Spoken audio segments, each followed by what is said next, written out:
గుడిమల్లం. ఇక్కడి శివాలయం చరిత్రకందనంత పురాతనం.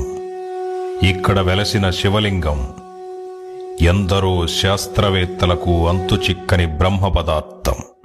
ఇది పరశురామ క్షేత్రం. తిరుపతికి 20 కిలోమీటర్ల దూరంలో ఉంది. ఇక్కడ వెలసినటువంటి శివలింగం ప్రపంచంలో మరి ఏ శివాలయాలలోనూ లేని విధంగా మానవ లింగాకారంలో ఉంటుంది.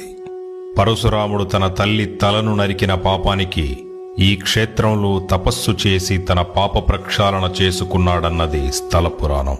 ఈ శివలింగం ప్రత్యేకత ఏమిటంటే, ఎంతో మంది శాస్త్రవేత్తలు, ఆర్కియాలజీ డిపార్ట్మెంట్ వాళ్ళు ఎన్నో పరిశోధనలు చేసి చివరకు ఈ శివలింగం తయారు కాబడిన శిల ఏదైతే ఉందో అది ఈ భూప్రపంచానికి సంబంధించింది కాదు అని నిర్ధారించారు.